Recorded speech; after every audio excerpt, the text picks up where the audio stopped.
Yeah, Jitka, maybe? No, it's just, maybe I would, in the beginning, I would just like to say that you probably know better than us, especially in my case, what it means to be to dive into translating some artwork, like a piece of poetry. That's probably something that you are studying, or you are maybe about to become a translator. In my case, that's been always an interest of mine to figure out how to transform one poem to another, because for me that is job can almost cannot be done. This was, because always you are losing something from one language to another, but over a period of time thinking about it, I figured that is so adventurous, and it's an intense dialogue between the one who's translating and the one who's writing, the most intense probably I've ever encountered and experienced.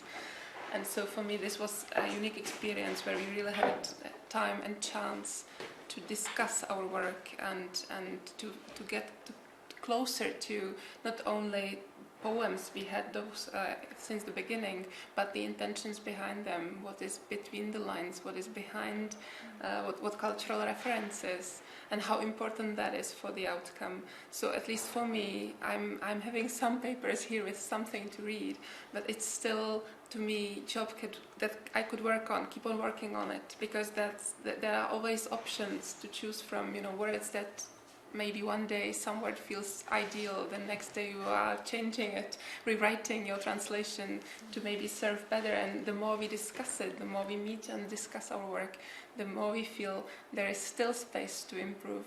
So it's been challenging but also a very beautiful experience, and at least for me those poems that I translated have become something that I will be coming back to, and I'm really grateful because I had a chance to discover beauty and richness of different languages. In case of Gaelic, of course, for me that was more about falling in love with the sound and philosophy behind the language, and maybe even the political connotations and references and everything, and also figuring out something that may be for you completely obvious, that we say I'm learning English, I'm speaking English, but that is not one language, and Scottish English is very different, at least for me, in how it's used, how it's spoken, and it's really lovely. So that is something I wanted to say in the beginning. It's been absolutely beautiful experience for me, and I can only recommend if you fall in love with a poem, just go ahead and try translating it. It's a beautiful adventure. Should we give them a poem to yes, illustrate please. what you're talking please, about? We'll please. do that. Yes. Can we read Jablíčka? Oh yeah. Yeah. Yes. This poem, what I thought we could maybe do just to get the ball started out. I'm just going to read a poem. I'm going to tell you about the poem. But before we do that, I'm going to ask Jitka to explain some of the challenges of translating the poem. So the poem is called Ual, and Ual is the Gaelic word for apple.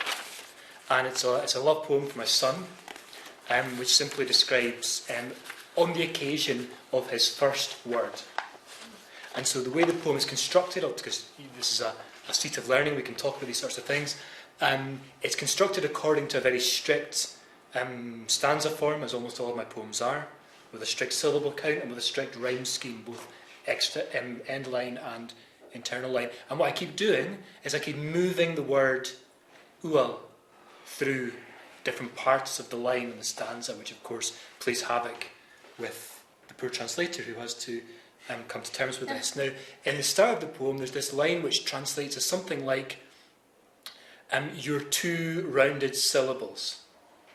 Except that, of course, when you translate the word ual into other languages, now you've got a problem, because in English, the two syllables of apple are not round, they're short. Or in Irish, there aren't two syllables, there's only one. There have been various problems with translating this poem over the years, and Jitka might tell you about the myriad problems of translating it into Czech before I try reading it. Yeah. So, as you can imagine, when you think about, okay, it's called apple, jablko.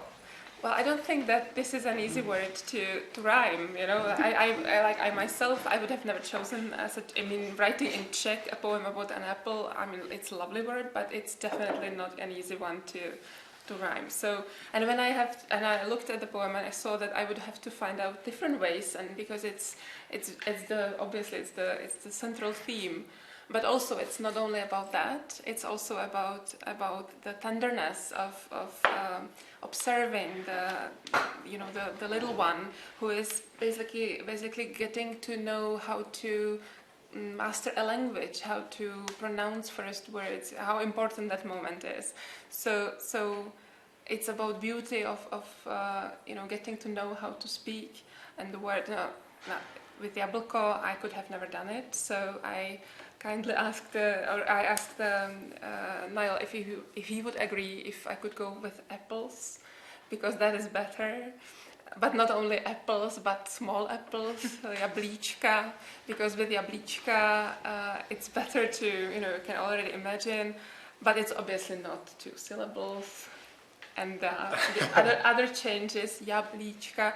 So I had to figure it out different way. But he was kind to agree on my adjustments and changes in the meaning. I was trying to keep the meaning of the poem and the rhythm, because it's very it's structured. It does have a specific given rhyming structure that I had to keep, and I was trying to stick to that. So some changes I had to make, but others I was trying to avoid. So will we just read it? I'll read it and then you please read it first. Yeah, sure. Ual. Canadís Jerry, Gagased Hiet Achkel, Kleinje mit de Janga, Enjem a Vest a Splaster, Ual. Egalietje Kruin, Nem Foed Ein, Ner Wielse, Apid Ein Uedella, Margaret Brieher Schientavan, Ual. Gaf Blasies to go Messelid, Kumug, the Gruai Ruai, agus ega, Uanje, is not Jerak, Ual. Rach an Crave, son Ferris, Mielsje, Sheriff, a Hokal Shias, gaf the Lord, Kairin Maya, agus Tugad Vokug, and Breen and Fachlan, Soon a Kainj, and Sugrug, Tachniach, Sultfer, Ual. Komalat, Natod added and nahedaun, na aprug na changut, a hag ach fer you foreign, vrier en vessen oim en grai, echgelis alje, ual.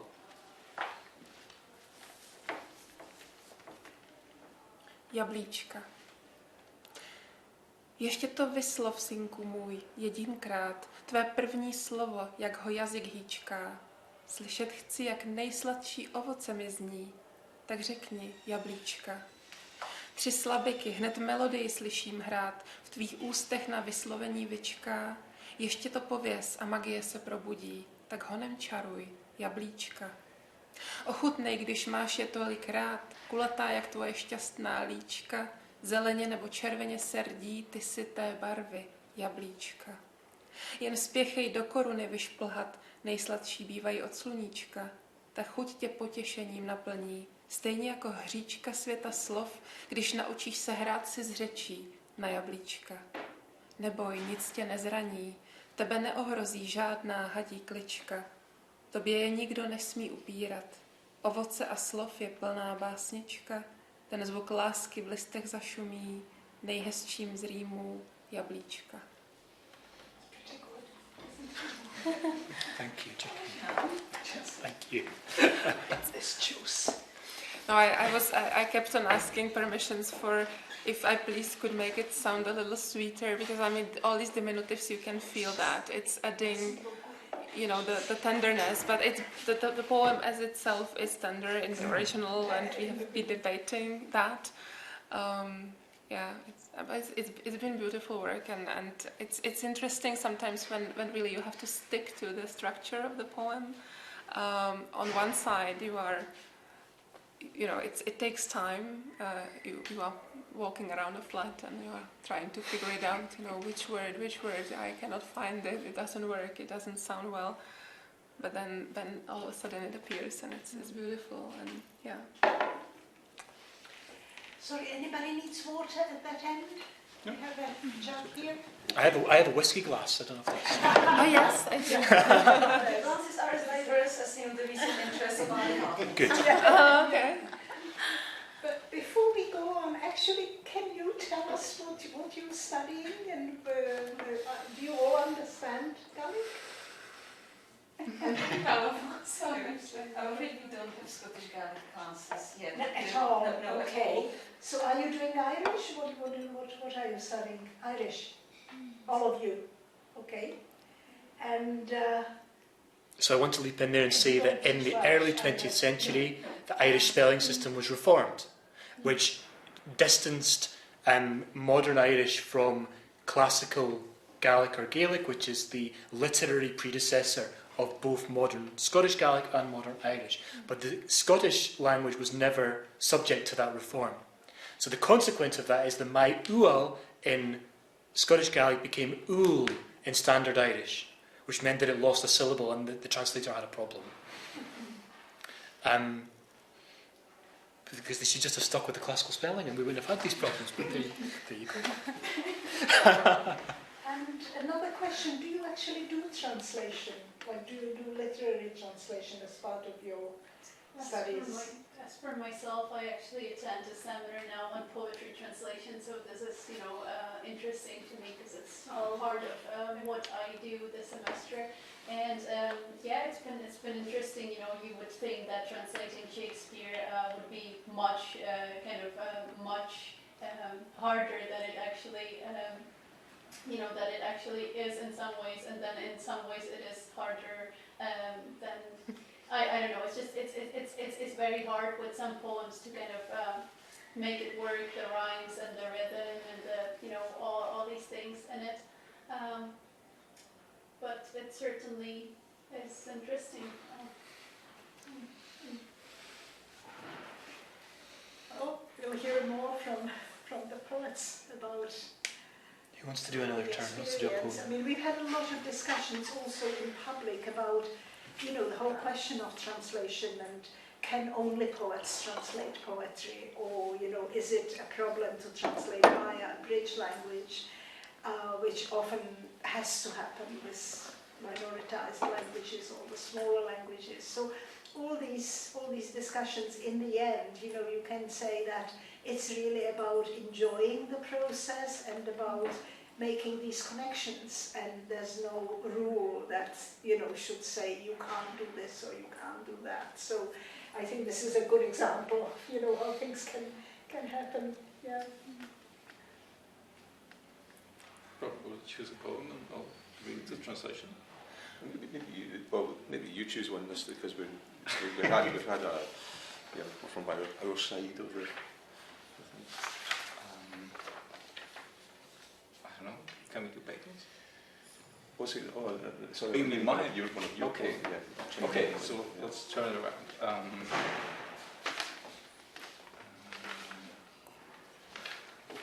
You did this one, right? Red pork. Yeah. Yep. Okay. So I'll read the poem in Czech so that you can see how it works the other way when we gave rough translations to our Scottish colleagues and they had to work with it and go.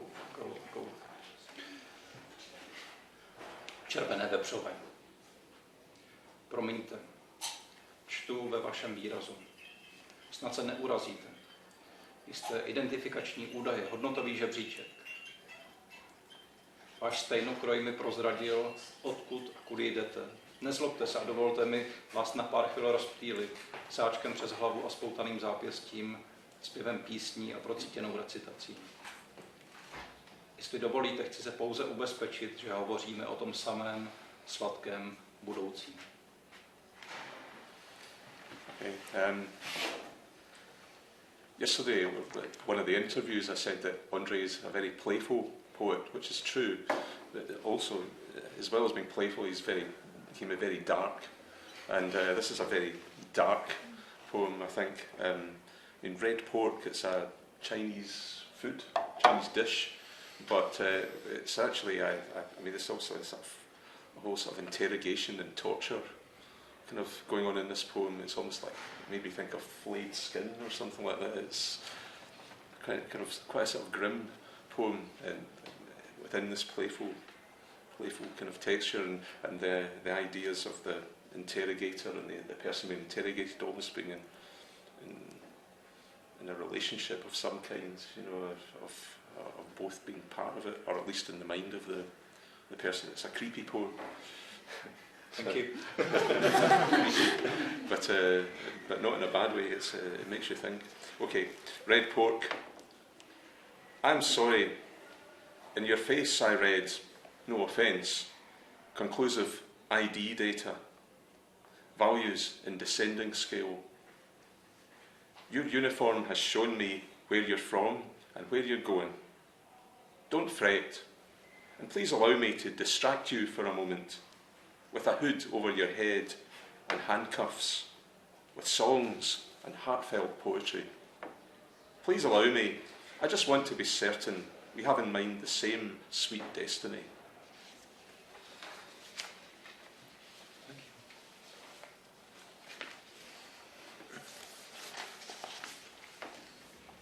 I'm now thinking that I could read, obviously after you, one of the translations that Olga did of your poetry. So you have to imagine that I'm transforming into Olga Stehlíková, whom you probably know as a poet.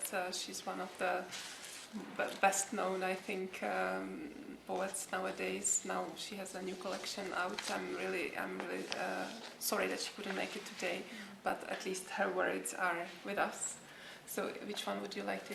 So Ars Poetic? That one? Yeah. Why not? Yeah. Yeah.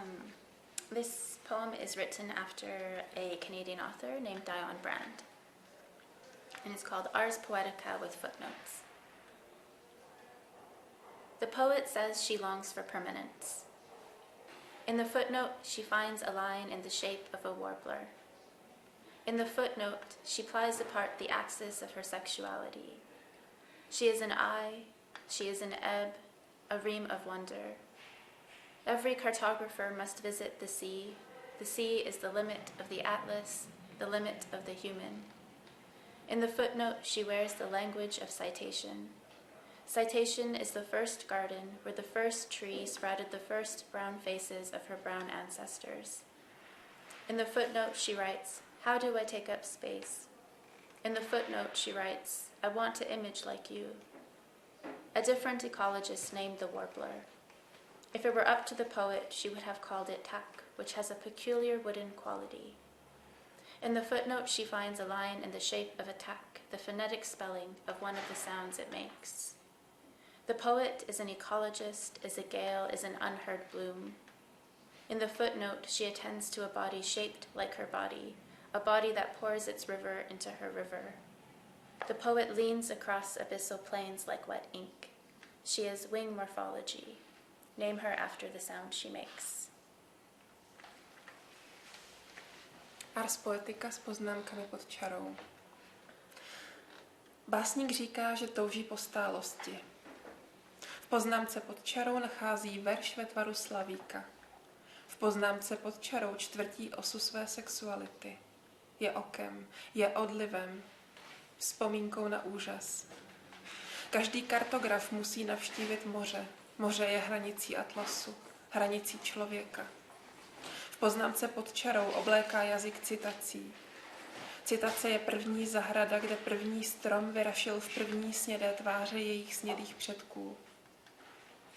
V poznámce pod čarou píše, jak mohu zabrat místo. V poznámce pod čarou píše, chci vypadat jako ty. Jiný ekolog pojmenoval pěnici. Kdyby to bylo na básníkovi, nazval by ji tak, která má zvláštní dřevitou kvalitu. V poznámce pod čarou nachází řádek ve tvaru tak, což je fonetický záznam jednoho ze zvuků, které vydává. Básník je ekolog, je vichřice, je neslýchaný květ. V poznámce pod čarou se věnuje tělu ve tvaru jejího těla, tělu, které vlévá svou řeku do její řeky. Básník se naklání přes propastné pláně jako mokrý inkoust. Je morfologií křídel. Pojmenujte ji podle zvuku, který vydává. Can I come in with a question? Would that be okay? Because I like Alicia's poetry very much, and one of the things that Alicia's poetry seems to me to do is to take a lot of risks with the language that she uses, the English language, and it creates this, by doing that, creates this atmosphere which is very special. And one of the things that Alicia likes to do sometimes is to use words that we would normally consider to be nouns, to use them as verbs. Yeah, something that works really well. And so, for example, you have that line in that poem which is, forgive me Alicia, I think it's, I want to image like you. Yeah. So I wanted to ask Yirka, what do you do in that situation? What do you do as a translator? How do you deal with that? Yeah. Or what did you do with that? I just wanted to say exactly that would be one of the comments that I would make to the poem, and it's great that you're saying that it's also for you challenge to sometimes to understand or to take it in without asking questions like don't I miss anything? Maybe it's which is something that poetry should be doing. It shouldn't be easy. It shouldn't make you once you read it, once you hear it, okay, I know everything. It's very simple, and it's usually not simple. So in this case, we don't have to image, obrazovat. It doesn't exist. So we were discussing it, how to do it, and we were asking Alicia to explain what she meant. She didn't want to explain, obviously, to the very detail, but at least the intention behind it, that it is difficult. That was clearly there. So Olina said, chci vypadat jako ty, I want to look like you. I did, chci tvořit obrazy stejně jako ty, I want to make images the same as you, or like you do. Czech language, in some cases, you know that for sure, is getting longer because English can be very condensed. We had this problem many times in the course of translating. Also, there is the problem with gender, right? Because while in English, you can easily hide the identity of who is speaking or who is being addressed in the poem. In Czech language, it's very difficult. There are several challenges on the subject that I can even get into that later, but it's really difficult. And in this case, for example, Olina went for básník, I went for básnířka. I went for the female, she went for male. And what I think she did better than I did was she mixed it in the poem. In the course of the poem, in the last line, you have, if you could just the two last sentences, please, if you could just read it. Oh, she is wing morphology. Name her after the sound she makes. Yeah. So there we were really, struggling with. Should we say she, or should we kind of hide it? So in the end, we had to name her after the sound she makes. We have pojmenujte ji podle zvuku, který vydává. That is actually one line that we have the same in both translations. And Ondřej, I think maybe does have. You don't have a version of this one, because we were always trying when we were, discussing who will translate what in the group. We were always trying to make it at least that there would be two translations of each of the poems, because then we could compare, we could discuss difficulties, and it was also interesting to see the final result. I think that is always it's very helpful, and you can see how many different solutions to a poem are. Well, it seems to me that not having had the conversation with Alicia about her intentions, I wasn't party to that conversation. I think I was sick that day. That one of the things the translation process does is it can reveal things that are implicit in the poem, which the poem itself does not make explicit, or the poem itself contains as an ambiguity and doesn't need to choose. But then maybe a translator has to choose to go either your way or Alina's way, or Yeah, well, in case of who we speak of, it is impossible to because in English, if I understand correctly, poet you would say about yourself, you are a poet. You wouldn't say poetess, or like, it exists, but it's a little condescending. Yeah. So if I so I have this right. So in Czech, surprisingly, básnířka, so the female from the poet, female version is okay. There is no negative connotation. You can use it. But also in my generation, I was raised at the times where the generic masculinum, the general male naming was in place. So I can say about myself, I'm a poet, já jsem básník, and I don't feel that I'm kind of putting myself down, but I can see that changes a lot. Mm-hmm. And I think with your generation, you would feel offended if somebody would be ignoring that. You know, there is an existing female option and somebody is not using it. So these are some things that we were discussing and had to decide on. So even, for example, at first glance, if you know you on one side you have a poet who is like very strict in form, who is very particular about and you are translating through bridged language, so you know that you are already losing something, and then you are desperately trying not to lose anymore. And then you have another poet who is seemingly using quite up-to-date language, and the form is freer. But then you figure out, you know, having a second look at the poem, there are challenges, and not to mention Rob, who is using, and I think we should read one of your poems, and you will. I think without explaining, you will know what's the challenge there. So which one will you go with, Rob? Well, we were talking about reading bagels, but I'm not sure that illustrates. Yeah. So we'll choose something that really shows what you have mentioned. Yeah, I mean, there is Reporting Scotland that we read yesterday. We could try that. That's a great account. Yeah. Reporting Scotland it's the name of a BBC television programme. It's the Scottish News, and Laura Miller, who's mentioned, she is the main BBC One Scotland newscaster. Just going to say before Rob starts that I know Laura Miller, and as far as I'm aware, she doesn't know about this poem. I don't think she knows about the poem. I haven't told her. No, that's fine. Maybe if she would Google herself, like, is it published online then somewhere? Well, it's published in the Dark Horse magazine, this poem. So she probably doesn't subscribe to that magazine. So yeah. It's nothing bad about her in it, by the way. It's nothing to offend her, I don't think. Reporting Scotland. Laura Miller is reading the news.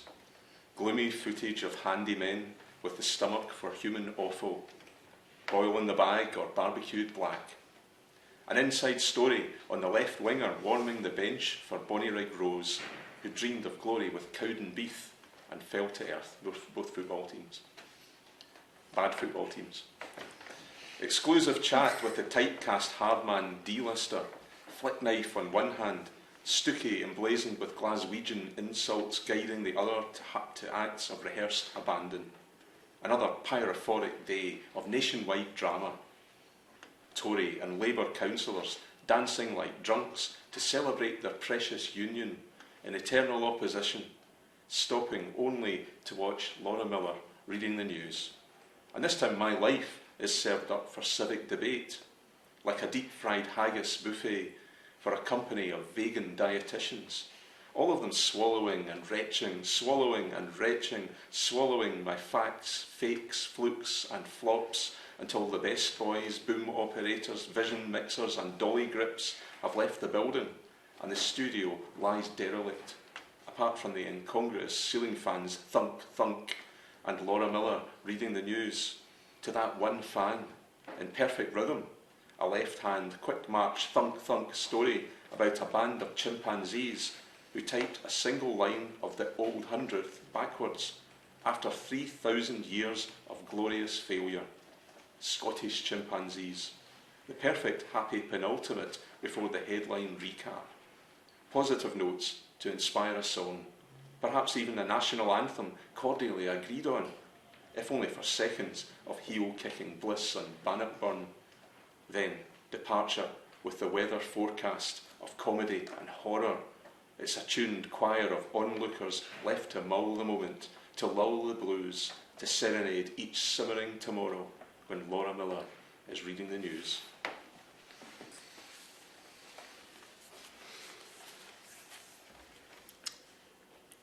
Zprávy ze Skotska. Laura Miller čte zprávy. Chmurná stopáž o kutilech, kteří mají žaludek na lidské vnitřnosti vařené v sáčku nebo s černou omáčkou. Máme tu reportáž z první ruky o levém křídle, co zahřívá lavičku za Bonnie Rose. Vysnil si slávu s klubem Cowden Beath a těžce narazil. Exkluzivní pokec s klasickým déčkovým tvrďákem, vystřelovák v jedné ruce, sádra nazdobená výběrem glasgowských nadávek, táhne druhou k činům nacvičené nenucenosti. Další samovzněcující den celonárodního dramatu. Zástupci Toryů a lejbristů tančí opilý taneček na oslavu svého vzácného sjednocení ve věčné opozici. Dají si pohov jedině, když Laura Miller čte zprávy. A tentokrát je to můj život servírovaný k občanské debatě, jako bufet s fritovaným hagisem pro společnost veganských dietologů. A tak všichni polikají a dáví, polikají a dáví, polikají mé pravdy, podfuky, pecky i propadáky, dokud asáci, zvukaři, míchači a gripáci neopustí budovu a studio nezůstane mrtvé až na nepatřičný stropní větrák vžhum, vžhum a Lauru Miller, která čte zprávy právě tomu větráku v dokonalém rytmu. Levá, pravá, pochodová, vžhum, vžhum story o skupině šimpanzů, která napsala verš z chvalospěvu Old 100 pospátku. Po 3000 let velkolepého neúspěchu skotští šimpanzi, perfektní, šťastně předposlední před shrnutím hlavních zpráv v přívětivém tónu, který inspiruje píseň, možná dokonce národní hymnu, na které se srdečně shodneme, i kdyby to bylo jen na vteřinu blaženého vyhnívání na bojišti u Bannockburnu. A pak už závěr s předpovědí počasí z oboru komedie a hororu, její sespívaný sbor náhodných diváků, kteří tu zbyli, aby se produmali chvílí, aby se bluesově zasnili, aby balkónově vyspívali každý bublající zítřek, když Laura Miller čte zprávy. I think it's your turn. Well, I would maybe just like to, because the thing is that I think Rob has reconsidered when he sent the poems. He made a choice and selected poems, uploaded on the Dropbox, very connecting and collecting all the translations. And when we had this debate, he said, well, maybe I should have submitted this one, as it will be impossible to translate. But then, and with many others as well, we said, well, maybe we'll give it a try, because it's actually, I think that is one thing that the art can do really well, that it's opening also understanding to not only art and connections between nations through art, but also through like politics and what's background of and how people think and feel about politics. And because these poems are, like Rob is writing poems that are very ironic, very to the point. It's always on subject that I'm sure that the Scottish public is responding with laughter and probably yelling and understanding every single detail. And when you know that and you're saying, yeah, but what's the average Czech knowledge of the Scottish politics and even culture, and what are we going to do with this? But still we tried, and so I had to add here and there a little reference, like Reporting Scotland. I couldn't use the name of the show exactly, but we decided, I asked if I could just translate it, News from Scotland, and in various other places I was asking questions and adding little bits of understanding, because people would not know who Cowden Beath are, whether this is a band or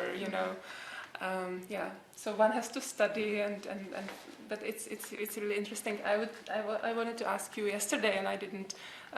What is the response if you read this poem in Scotland? How people respond to it? Yeah. I mean, people do respond. I mean, there's a lot of humour in it. I suppose that'd be fairly obvious to Scottish audience, a lot of sarcasm and so on. So it tends to be quite a poem that you can read to a Scottish audience, and that people will get it quite well. And did anyone ever feel offended, or like that it's something that it's over the top maybe, or? Well, I don't think anyone's felt offended, but they might not have told me if they were offended. If they're offended, I don't mind really if people get offended. I mean, one of the interesting things is that there is quite a lot of, as I say, Scottish kind of nuances in this poem. One of the nuances, Stephen Delbos, who lives here in Prague, American. Did you say the detachment? Yeah. Stephen heard it, and he said he thought your translation, you did a really, really good job. But he said there was one point, and it's the bit about the Tory and Labour councillors. Tory and Labour councillors dancing like drunks to celebrate their precious union in eternal opposition, and that word "precious union" has a political connotation of of the union between Scotland and England and stuff. And he said that that's the kind of thing that you wouldn't, if you weren't in Scotland, you wouldn't necessarily know that had a political connotation.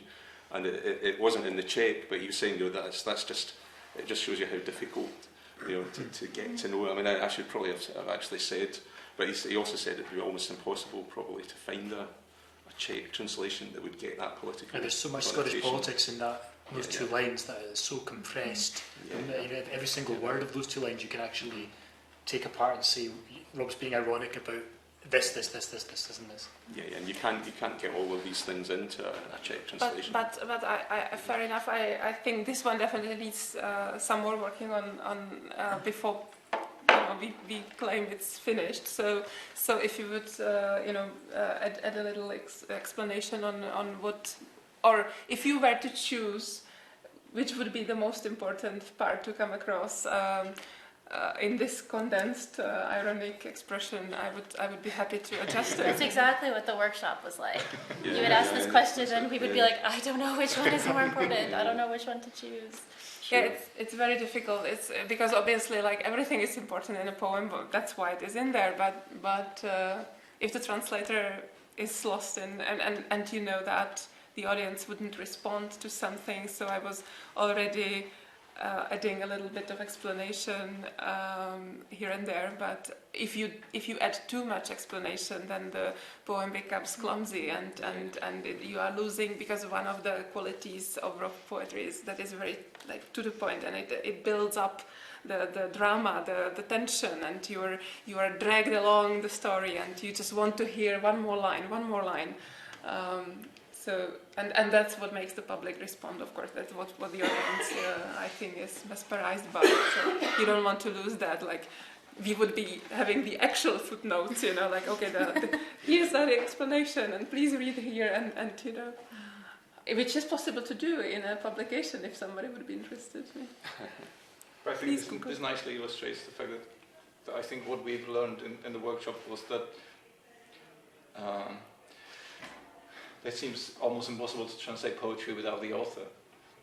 Because I think in many cases we went almost line by line and tried to find the original meaning, or tried to find the best equivalent that we could find in Czech or in English or in Gaelic.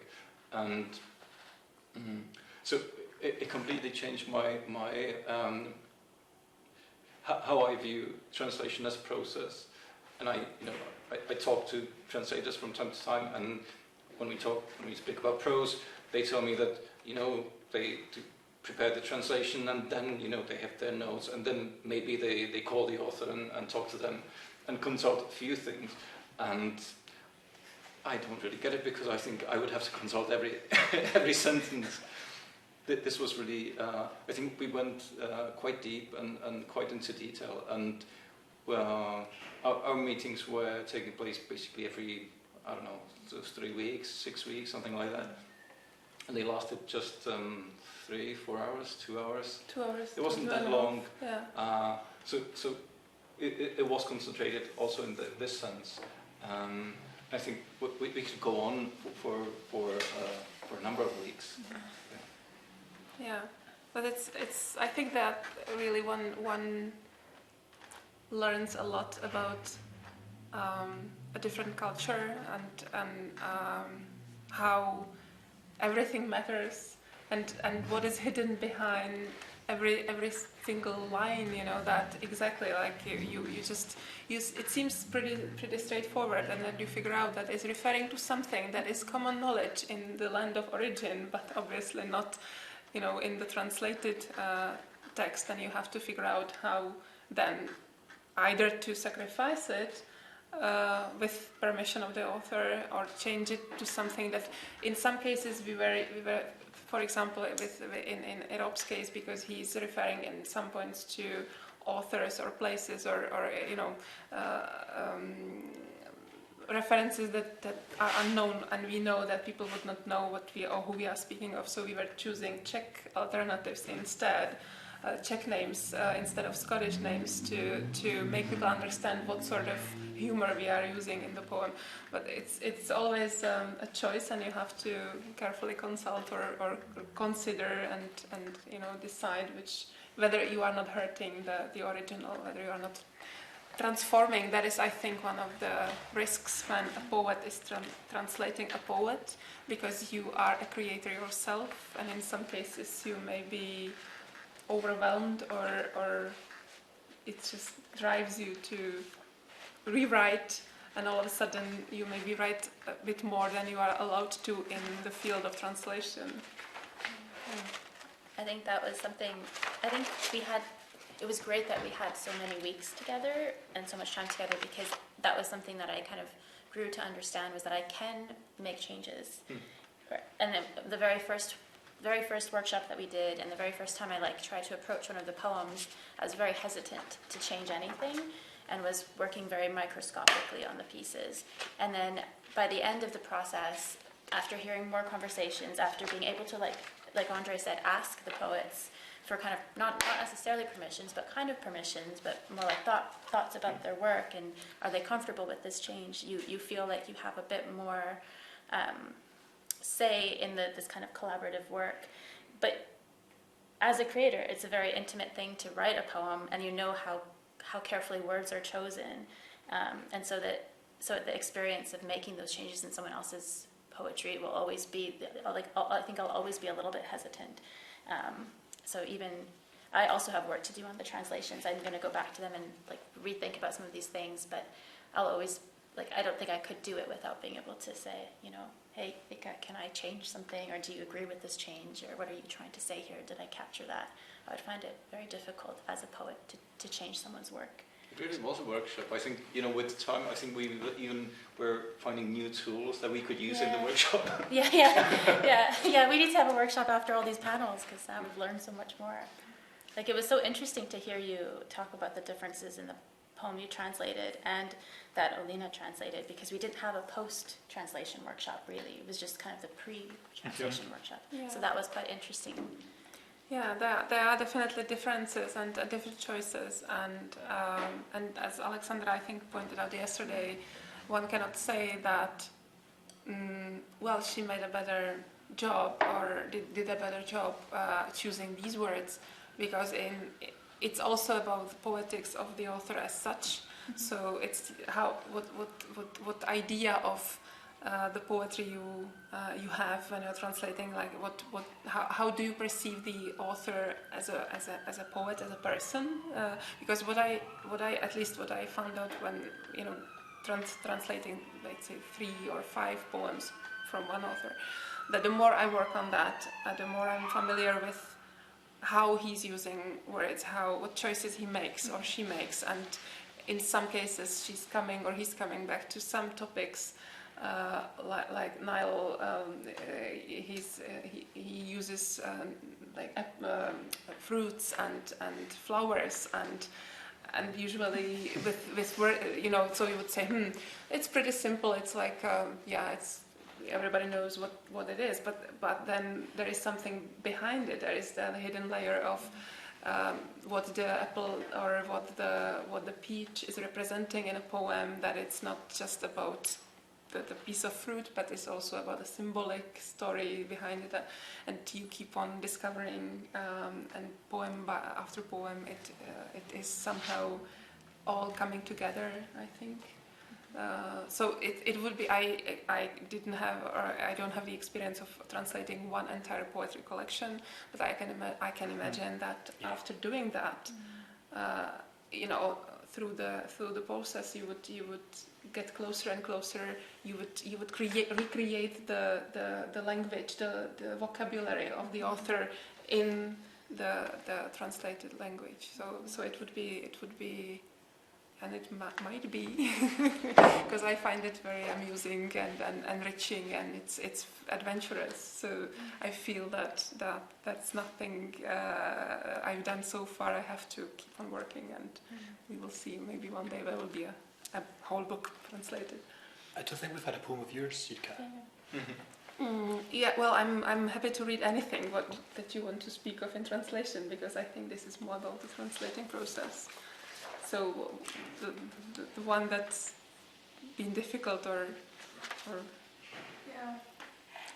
And I wonder if you may have some questions. I know that this is the part that usually comes at the end, but I sort of, sitting here, I'm realizing that maybe we should have structured this more as a seminar, which is more kind of interactive, and it occurred to me that, can I have some water?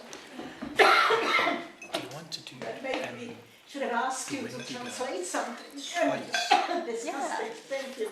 Should we do that? If you have a question at this point, yes, it would be yes. Please go ahead. In English and in Gaelic, and then we can kind of have a thing.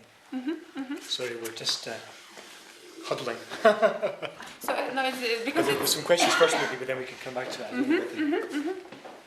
I was just curious, when is the end then? Because you kept mentioning that you always work on a translation which you're never satisfied with, which is, I absolutely understand that. But when you do have the advantage of having the author live, who has the final word? Who says, okay, now we should stop, because this is going deeper and deeper for no use?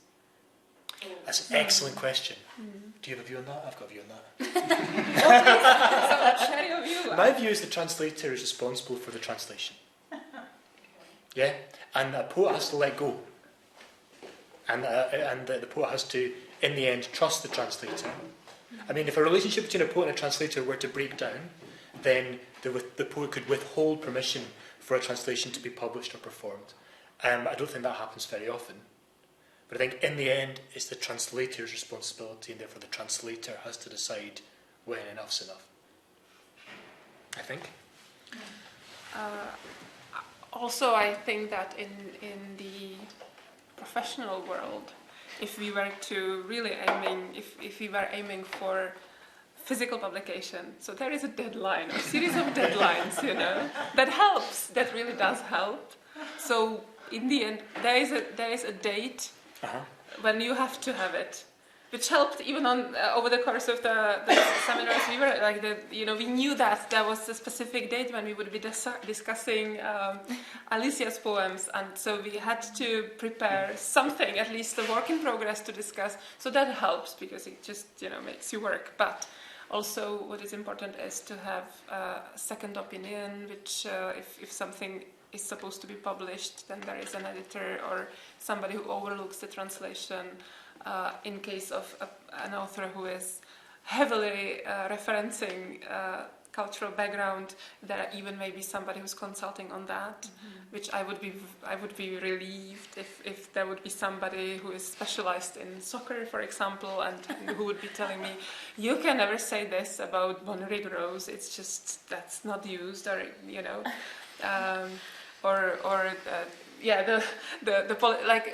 I was getting into a lot of trouble, even though I was heavily Googling everything I could. You have to have help. I think it's not just one. So we were helping one another in the process. All the author, and also I have to say that because we had this advantage of being like 6 of us in a debate, in some cases we were giving opinion on, like I would be saying what I feel is important in Andrzej's poetry. To explain, because in some cases author himself or herself cannot really say that from the outside. He knows or she knows what she wanted to say, but then the view of the poetry, you can always have your own point of view, but then we are readers as well as authors. So we were helping in that way, adding some ideas on Further consultation. Yes, exactly. So I think that we were helping one another along the way, and the process was really delightful. But really, I would say that I would need a strict deadline and somebody who would be also responsible for helping out with checking whether I didn't miss anything significant without purpose. Yeah. Shall we read your? Oh yeah. So we go So there is a poem from my poetry collection Svět. It's called Do indiga. Vezmi ještě mokrý prst a do indiga s ním. To řeka říká, plynu tobě do úst. Světlo z nočních luceren visí v kolejích, narcisy a hyacinty nařezané pravidelným rytmem, dum tu dum. Vezmi ještě zmrzlý jazyk, strč ho do skuliny v kmeni, je tam napsán nový med. Je tam vyškrábané ticho zbledulí, tím to voní. Gurman. Gaf corach a flwch has dys cwddian yn Gurman. Sianafyn i gra, strwy min y dyddiaw. Crochi sail sian lantareich ys na reilyn, sielasteren, brog yn cwake, gan gareg lys y rwyam, dwm to dwm. Gaf tiange a ha rot a hast, cwddian yn tal creufe, ha milwr sgrif tiawn, ha tost flot ac yn sgrib tiawn, sin na chwriach. Into indigo. Take a still wet finger and place it against indigo light. The river says, I flow into your mouth. The night lantern light hangs in the rails, and the irises and hyacinths cut up by a train's regular rhythm, its rumbling. Take a still frozen tongue, put it in the crevice of a tree. There's new honey written there. There's the silence of snowdrops etched in there, the scent of them. I think one of the things that Yika seems to like to do is to create these kind of almost synesthetic poems, where what we're getting is some kind of a scene, but when we say scene in English, we imply something visual, but I think it's not simply visual, it's a synesthetic scene in which other senses are brought to bear upon one another. And one of the things that is happening, and the difference between my translation and Alicia's translation, is that Alicia makes, I don't know what the nominative in Czech is, but Alicia makes indigo light, which I think is probably closer to Yika's intention. And I'm kind of steered by the fact that the words for colour in Gaelic are quite often connected to physical, like to plant dyes, you know. And so I'm steered in quite a different direction. So Guraman, it could be indigo light. We could just see it as a word with no physicality, simply a word for a colour in the abstract sense. But really, in its history, the word implies, something really physical, torn out of plant roots, And so I think that's okay. But because Yika's poetry in this, it has that synesthetic quality. I think sometimes the different sense may be emphasised, and in Alicia's maybe there's the light, and in mine maybe it's the smell or the physical texture. I don't know. I think one thing we've been talking a lot about is how we learn so much about each other's different styles and different cultures and contextualities, like the things that surround us. But one thing that this poem really illustrates to me is like our similarities, because this poem uses, like you said, the poem plays around with light, and it plays around with reflection and water, and that's what I love to do in my poetry. So I found this one I was very drawn to this poem and to playing with those things in this poem after hearing it talk about them, especially because I think that that you mentioned that each poet has their poetics and their vocabularies, and this is where I found like our vocabularies were intersecting and our poetics were intersecting, and the things that we're really interested in terms of those images, where there was echoes there, and so I could like immediately this poem I could get into it and I could play around with it, and whether that means it's a successful, I guess transcreation or whatever we've decided to call this. I don't know if it is, but in that way, it's definitely, I feel like I entered the language that you were playing with, and I really felt comfortable there, and I felt that felt true in that way. I just, based on yesterday's debate, I thought, because we have in Czech, we have verb přebásní, so it's like you remake the poem somehow, but you have to have the verb to poem. You are the one who is creating new verbs, right? So if we could agree that this exists in English, to poem, so then it would be to read poem or something like that. Yeah, Well, we should We could say something like transkompose or something like that. Yeah, but that's not I know. Transcompose. The Greek word means, Alexander will correct me with the Greek, but the Greek word from which the English word poet comes means someone who makes things, doesn't it? Yeah. And in Scots, the word for a poet is maker, one who makes, and then remakes a poem. That was really interesting when we were in Edinburgh, and Niall was kind to guide us through, and They had a very eccentric tour. which I think it's not a common thing to have a poet guide you around the city. So that was really beautiful, and the makar, and even how you are, I cannot pronounce it the same. It does have this in it, so you almost feel, and this is what I'm very possessive about. You are saying it right, like what's the sensual quality of a word when you are using it, what it does. Does it sound like it's a pleasant feeling, or is it an unpleasant? Is there some intense work behind it? Is it like physical word, or is it just an ideal? Sorry, I will just quit it. So you are trying to find an equivalent in your language that would be doing the same. I think maybe in Czech we could say tvůrce, makar, tvůrce. It does have this. To me, I see the effort in it, as in the makar.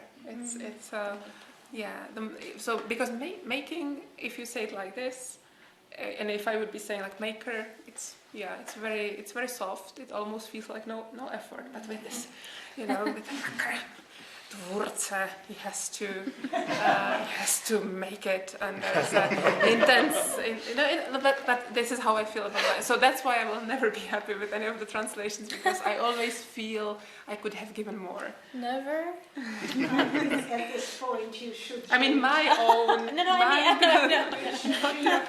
universe. Oh yes. Universe. Oh yes. This Yeah. is the right moment for it. It's not a coincidence that in this book, in this poetry collection, 1/3 of the book is dedicated to the act of creation. Should it be success or a failure? What are the complications? Even if you are the great creator, So I have a poem that speaks of things that happen while you are creating. Vyrobí vesmír. Vyrobí vesmír celý. Uvnitř se to třeba drolí, ale to se zalepí. Omítky, okapy a výmluvy. Vyrobí vesmír celý pod lopuchem si ho hýčká, s ropuchami a ciráty, s měsícem a sliby. Všechno je tam, všechno krásně kyne, krvácí a bolí. Je šťastný, šeptá si, mám vesmír. Je tím celý zpytomnělý jarem ve svém vesmíru, na to nepomyslel, od toho se předem neodříz.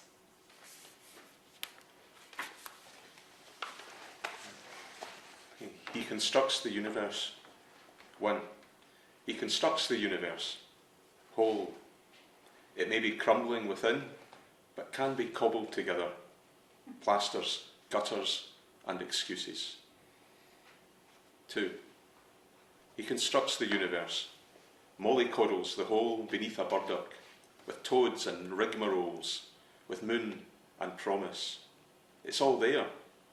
It all surges beautifully, bleeds and smarts. 3. He is happy. He whispers to himself, I have a universe. He's all smitten with it. The spring in his universe. He hadn't considered this and didn't cut himself adrift in advance.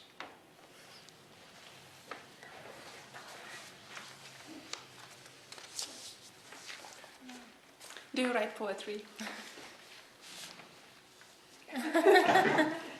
No one ever gives a very affirmative or indeed negative answer to that question. It's something, you have to kind of... I have a question for you guys. When was the first time you would say you would call yourself a poet? You could say that of yourself. You stopped playing around it. Well, there's a famous Irish poet you probably do know called Nuala Ní Dhomhnaill who says, Deirtear gur fila me, they say that I'm a poet. And she's very famous, and I kind of think, come on now, Nuala, behave yourself, accept it now. But no, she says Deirtear gur fila me. I think when they put things in print, I just have to accept it. Yeah. Mm-hmm. I mean, it doesn't say poet on my. I mean, it says journalist on all the documents.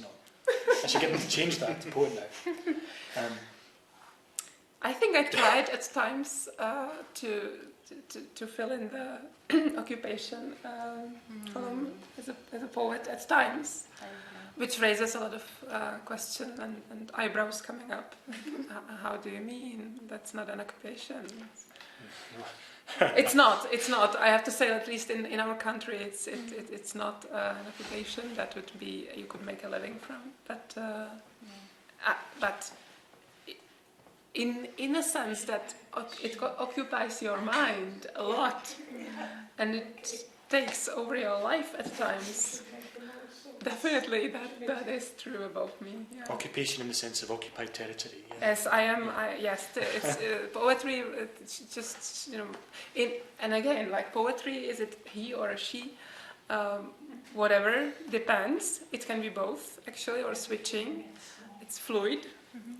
And it comes to me. I have no means of refusing. It's really something that is overwhelming. I think that is.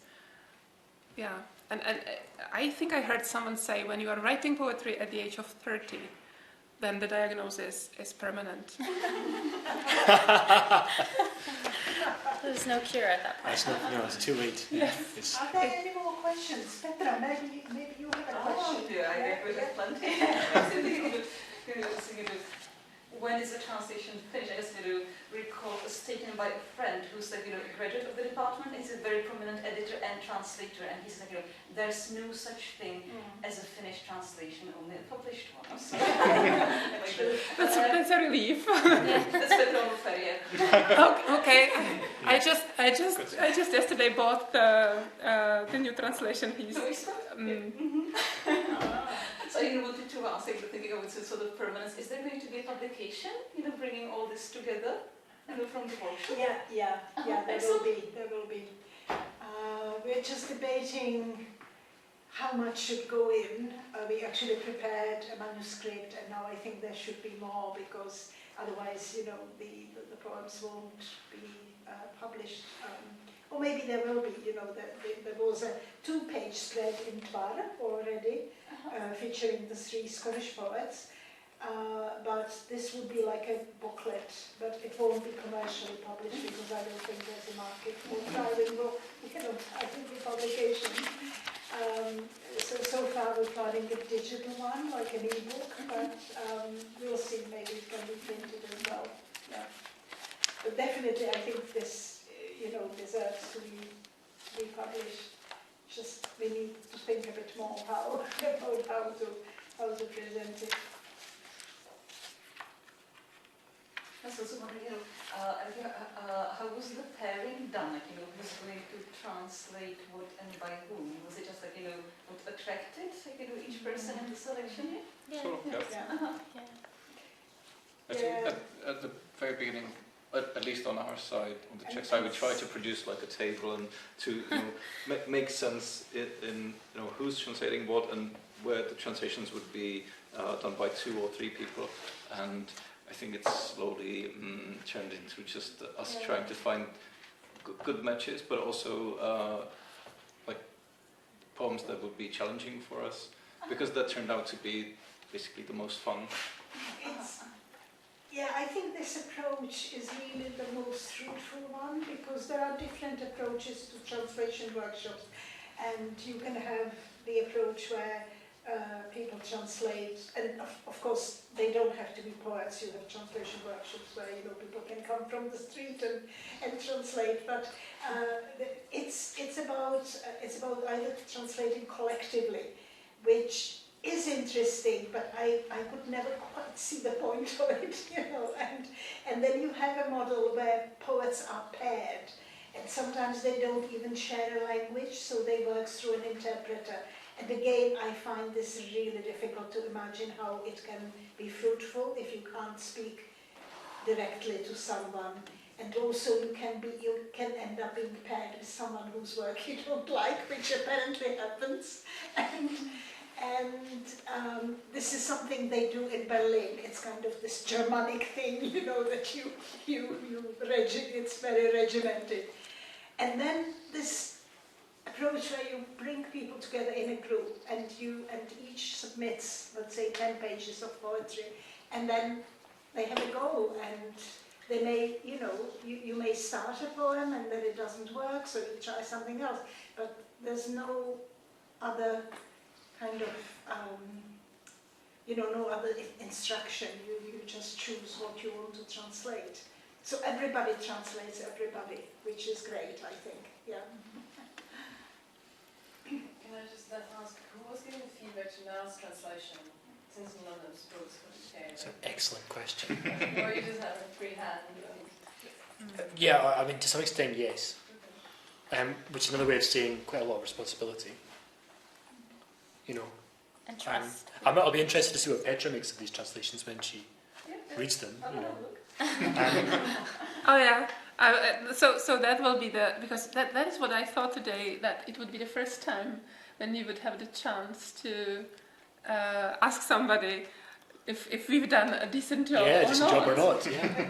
Let's because find out. Until now it was just about it sounds kind of nice, and what she says about what she did is potentially okay, but what's the real up? So we would very much welcome your feedback on that. And now, do you have any sort of experience with people translating your work directly from Gaelic into a language which is not English? Into Irish, but that's not really the same thing, is it? Because translating from Gaelic into Irish is a bit like changing your jumper. That sounds very interesting.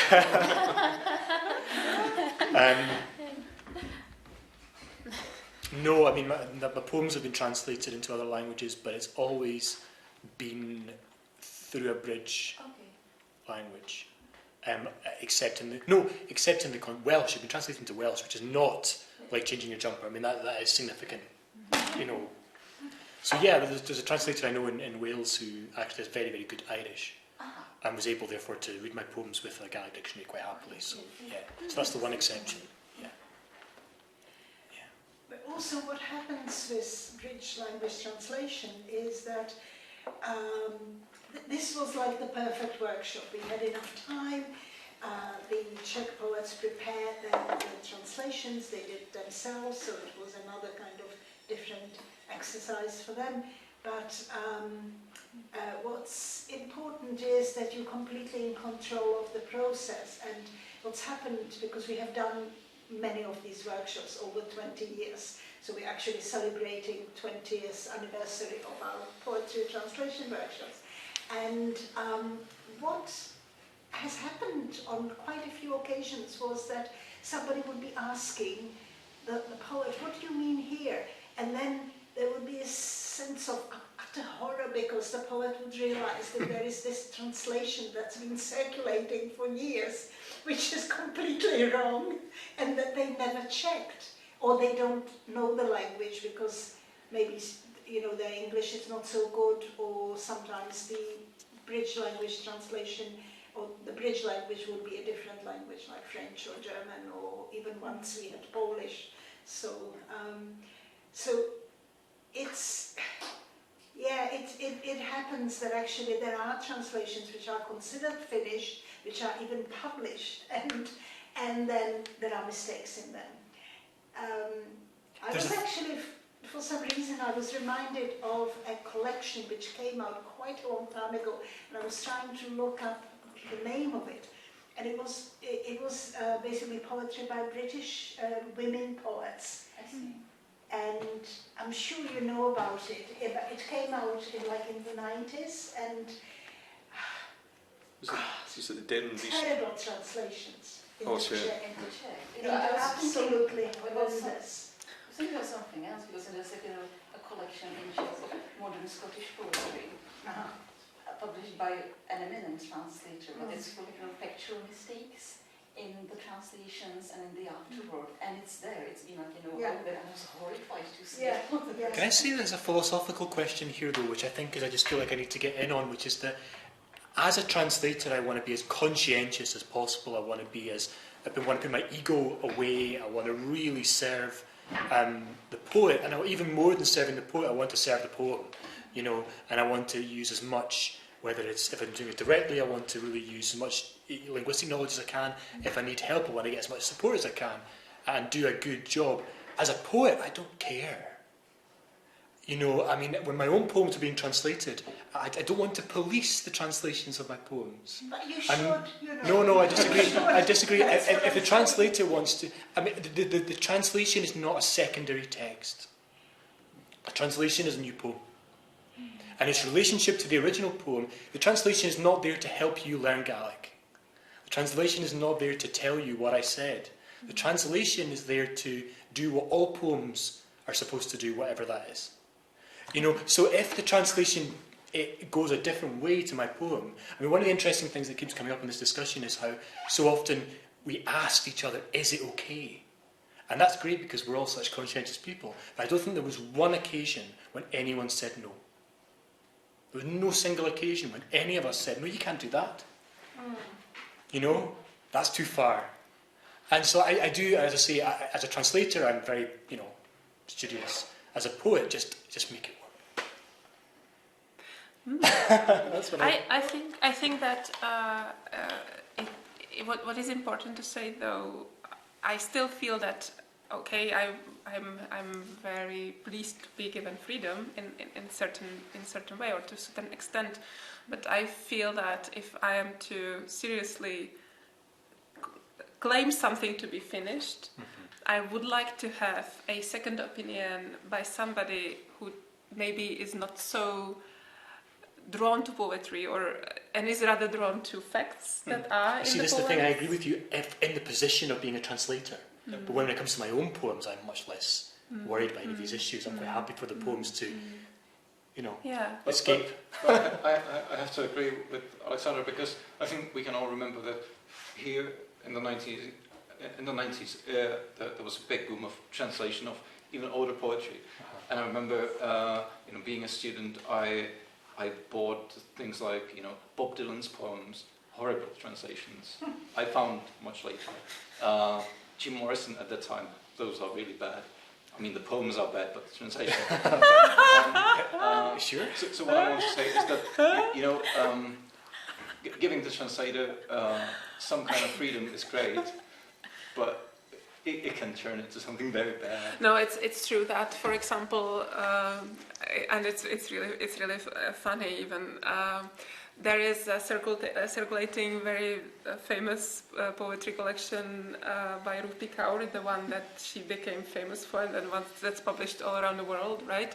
And whatever we think of her poetry, the translation to Czech, it's really very, very bad. It's very weak. It's like if something is good about Rupi Kaur's poetry is that it actually I mean, I'm not a big fan. You can tell, but I think that she's good at this condensed form of expressing some crucial challenges that people have in their relationships, for example. That's why I think she has such a wide readership, because people can relate to her poetry. They can understand it at first reading, which is why it's easy to grasp while you are scrolling through a phone. It's not sufficiently done in Czech. It's very clumsy. You are losing the fluidness of the current language. The current thoughts that she's using are not translated well, and I think it's not this one. Given all the alternative translations that were existing at the time, the translator could have looked at other languages, because that would also that would be my I think option if I didn't have a chance to speak to the author. Then I would be going through different translations, kind of figuring out the poem in between them, right? It's about basically responsibility. It's about being responsible as a translator. It's about being responsible as an organizer of a poetry festival where you commission translations, but they're done so quickly that it's kind of rubbish, and then it's being read on stage. And of course, publishers. And on this note, I would like to tell the Scottish poets something they maybe don't know, and that's that in the Czech Republic, the Czech Translators Association in the 90s established a prize for the worst translation of the year. Wow. And it was precisely because there were books like this coming out, and everybody suddenly could translate, everybody could publish everything, and it was complete mayhem, and there were really lots of very bad translations that were published, and people were reading them and they didn't know, and it's a disservice to the And there's a secondary author. effect which I see in my job, that it affects the language. I mean, it affects how Czech is spoken and written, and I think we could still name a number of Czech publishers who publish bad translations. And those are not necessarily poems, because I think people who publish poems really care about poetry. But it's blockbuster prose or self-help books. There's a publishing house specialized in self-help, and their translations, I think, are horrible. And in my job as an editor in a magazine, I keep receiving articles written in this bad Czech, which sounds sort of like English, because it's affected by badly translated English text into Czech. Now we have 1 minute left, so we have to stop here. I'm sure we could go on. Well, thank you very much. I think the more time you spend together, the more interesting the discussion gets. So thank you very much, Petra, and thank you for coming to listen to these wonderful poets and translators. Thank you on behalf of the department, and I hope we are going to continue in some way. Let's see. Yeah. Thank you for coming. Thank you.